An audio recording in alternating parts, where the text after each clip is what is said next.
یار پورے مجمع میں کوئی ایک بندہ ہاتھ اٹھا کر کہے کہ میں اپنے بھائی کو اس لیے لے برا تھا کہ وہ بے نمازی ہے، وہ زانی ہے، وہ شرابی ہے، وہ سود کھاتا ہے، وہ حرام کھاتا ہے، لڑی ہے تو اس لیے کہ تو میرے پتر دی شادی تے نہیں سی آئے۔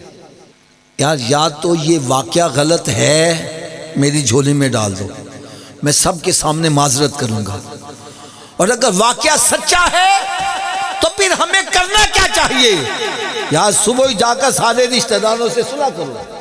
مزیداری تو یہ ہے بیان سننے کی، اس لیے کہ میرے آقا صلی اللہ علیہ وسلم نے ارشاد فرمایا ایک مسلمان کے لیے حلال نہیں کہ اپنے بھائی سے 3 دن سے زائد قطع تعلق کرے۔ یہاں کیا جی کئی مہینے گزر گئے، بھائی بھائی کو نہیں بلا رہا، بہن بھائی کو نہیں بلا رہی، یار باپ بیٹے کو نہیں بلا رہا، بیٹا باپ کو نہیں بلا رہا، خاندان میں گروپ بنے ہوئے ہیں، تو ادھر گیا ساڑھے تو گیا۔ کیا اسلام ہمیں گروپ بازی سکھاتا ہے؟ ہم کیا کر رہے ہیں؟ فرمایا ایک مسلمان کے لیے حلال نہیں کہ اپنے بھائی سے 3 دن سے زائد قطع تعلق کرے، اور اگر کرے گا تو پھر خطرہ ہے کہیں اس کا خاتمہ خراب نہ ہو جائے۔ اور جس نے اپنے بھائی سے 1 سال تک قطع تعلق کیے رکھا، ایسا ہے جیسے اس نے اپنے بھائی کو قتل ہی کر دیا۔ حدیث مبارکہ میں آتا ہے کہ جب اللہ تعالیٰ نے صلہ رحمی کو دنیا میں بھیجنا چاہا تو یہ رب تعالیٰ کے عرش کے پائے کو پکڑ کر کھڑی ہو گئی، یا اللہ مجھے دنیا میں نہ بھیج، یہ دنیا دار میری قدر نہیں کریں گے۔ تو رب تعالیٰ نے ارشاد فرمایا اے صلہ رحمی، کیا تو اس بات پر راضی نہیں ہے کہ جو تیری قدر کرے گا میں بھی اس کی قدر کروں گا، اور جو تیری قدر نہیں کرے گا میں بھی اس کو نظروں سے گرا دوں گا۔ آج کہیں ہم اللہ کی نظروں سے گرے ہوئے تو نہیں ہیں؟ بڑی دعائیں کر رہے ہیں، قبول نہیں ہو رہی، اور دنیا کے اندر دیکھو مسلمان ذلیل و خوار ہو رہا ہے۔ میرے آقا صلی اللہ علیہ وسلم نے ارشاد فرمایا قطع رحمی کرنے والا جنت میں داخل نہیں ہوگا۔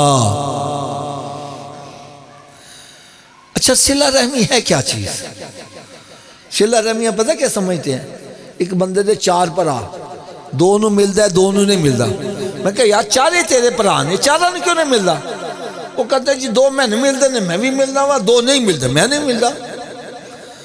میں نے کہا بھائی یہ صلہ رحمی نہیں ہے، یہ تو عدلے کا بدلہ ہے۔ میں حضرت صاحب نے سلام کرنا بھی میں نے سلام ہی کریں گے، میں انہوں نے شادی غمی چاہنا شروع ہے بھی آنا شروع کر دیں گے، یہ تو عدلے کا بدلہ ہے۔ صلہ رحمی کیا ہے؟ بھائی تیرا بھائی تجھ سے توڑنا چاہتا ہے تو پھر بھی کہنا بھائی تو میرا ماں جایا، میں تینوں نہیں چھڑنا، یہ ہے صلہ رحمی۔ پھر کیا خیال ہے اب ہمیں صلح کرنی چاہیے یا لڑائی برقرار رکھنی چاہیے؟ یہ 2-4 کی آواز آ رہی ہے، ہماری زبان سے صلح کا لفظ بھی نہیں نکلتا یار۔ کیوں نہیں نکلتا؟ لڑائی کرنے سے شیطان راضی ہوتا ہے، اور صلح کرنے سے اونچی بولو تو شیطان چاہے گا ہم سے رب راضی ہو جائے، کہتا چھڑ مولوی دیاں گلاں، اے ایویں گلاں مار دینا۔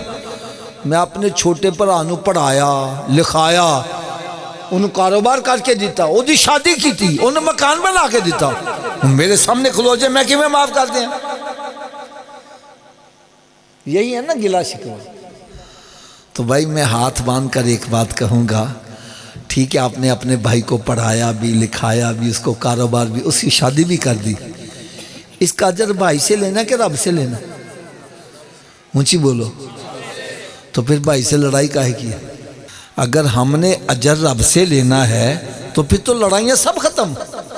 حضرت صاحب میرے گھر آئے، میں نے ان کو کھانا کھلایا، اب میں ان کے گھر جاؤں یہ مجھے کھانا نہ کھلائے، مجھے لڑنا چاہیے؟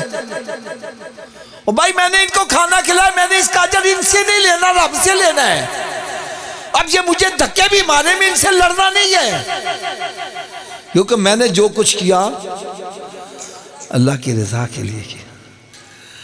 یار آپ کو میں ایک واقعہ سناؤں، یقین جانو مجھے دکھ اس بات کا ہے ہم اہل بیت اطہار کا ذکر کرتے ہیں، ضرور کرنا چاہیے، لیکن ان کے نقش قدم پر نہیں چلتے ہیں۔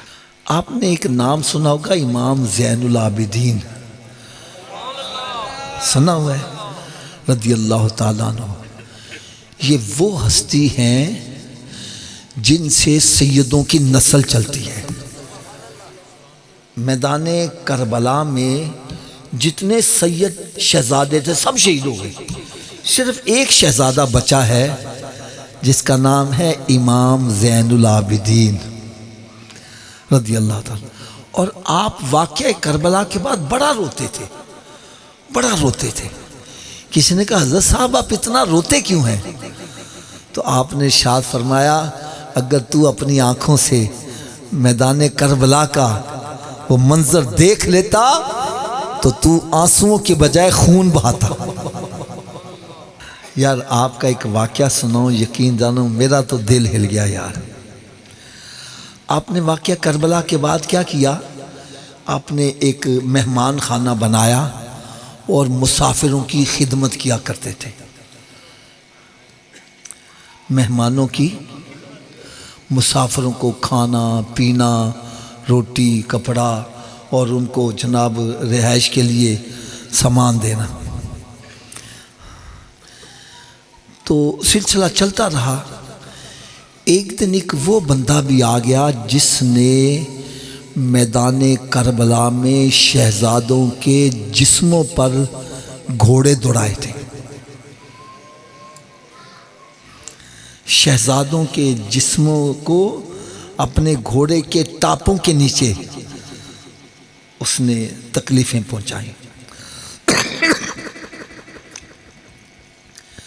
جب یہ آیا نا وہاں پر تو آپ نے اس کو سب سے اعلیٰ کمرہ رہائش کے لیے دیا اور بہترین اس کو بستر دیا اور بہترین قسم کے کھانے دیے اس کو۔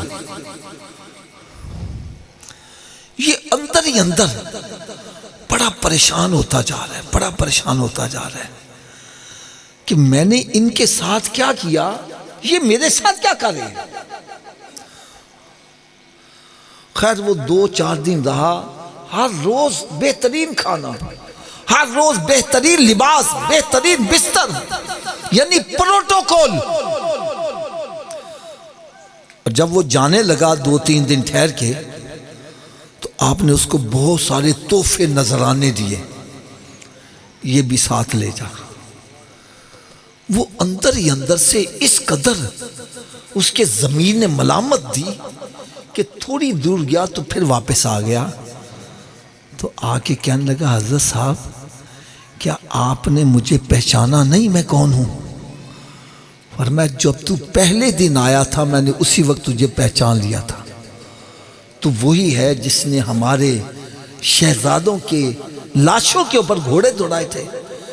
کہنے لگا میں نے اتنا ظلم و ستم کیا اور آپ میرے ساتھ اتنا اچھا سلوک کیا، وجہ کیا ہے؟ فرمایا وہ تیرا کردار تھا، یہ میرا کردار ہے۔ یار آج ہم کیا کر رہے ہیں؟ ہمارے اندر بغض بھرا ہوا ہے، عداوتیں بھری ہوئی ہیں۔ اجی کہنا تو میری دار تھلے آل ایسا ہی پھر دیکھ میں تیرا حشر کی کرنا ہوں۔ پھر میں آپ سے سوال کروں، ماں باپ سے رشتہ داروں سے صلح کرنی چاہیے کہ لڑائی برقرار رکھنی چاہیے؟ سب کی آواز نہیں آ رہی ہے۔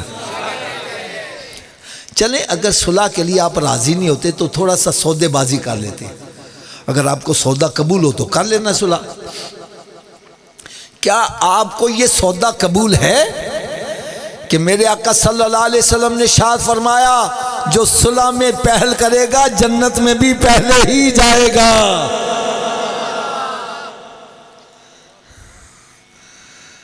اور نہیں آفا جی میرے پرا نے میں نے ذلیل بڑا کیتا، میں نے گالا کڈیاں، میں نے تکے دے کے باہر کڈیا، میں کیویں معاف کر دیا؟ میں نے کہا یار ہم نے تو اس نبی کا کلمہ پڑھا ہے جنہوں نے اپنے چچا کا کلیجہ چبانے والے کو بھی معاف کر دیا۔ کون جی کیا کہ نہیں کیا؟ تو کیا ہمارے بھائی نے اس سے بڑا ظلم کیا ہے؟ اور نہیں جی انہیں بڑیاں زیادتیاں کیتیاں، تو آؤ اس کا بھی جواب سنو۔ میرے آقا صلی اللہ علیہ وسلم کی بارگاہ میں ایک صحابی حاضر ہوئے جو کسی کے غلام تھے۔ عرض کرنے یا رسول میرا مالک میں نے ماردہ بڑا وے، سرکار صلی اللہ علیہ وسلم مالک نے بلا لیا، بھائی تو اپنے غلام نے ماردہ کیوں میں؟ عرض کرنے کہ یا رسول اللہ صلی اللہ علیہ وسلم ایک غلطیاں بڑیاں کرتا ہے۔ کی کرتا بے؟ اونچی بولو ذرا۔ تو میرے آقا صلی اللہ علیہ وسلم نے ارشاد فرمایا اگر یہ غلطیاں کرتا ہے تو انہوں معاف کر دیا کر۔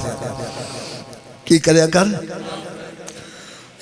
وہ آگے سے عرض کرتا ہے یا رسول اللہ میں دن چی ایک دفعہ معاف کرا، 2 دفعہ معاف کرا، 3 دفعہ معاف کرا، ایک غلطیاں بڑیاں کرتا ہے، میں روز کنی دفعہ معاف کرا؟ فرمایا جنی دفعہ تیرا مالک تینوں معاف کر دے تو ہی انہوں معاف کر دیا۔ یار ایمانداری نہ دسو، اگر رب تعالیٰ ساڑیاں غلطیاں دے سانو پھڑن لگے اسی ایک ساہ بھی لے سکنے ہیں، ایک قدم بھی چل سکنے ہیں؟ رب تعالیٰ قدم قدم تے سانو معاف کرے اور اسی بندے نو معاف نہیں کرتے۔ کیا تانوں اے سودا قبول ہے کہ رب تعالیٰ فرماندا ہے تو میرے بندے نو معاف کر دے، قیامت دے روز میں تینوں معاف کر دیاں گا؟ کیوں جی سودا قبول ہے؟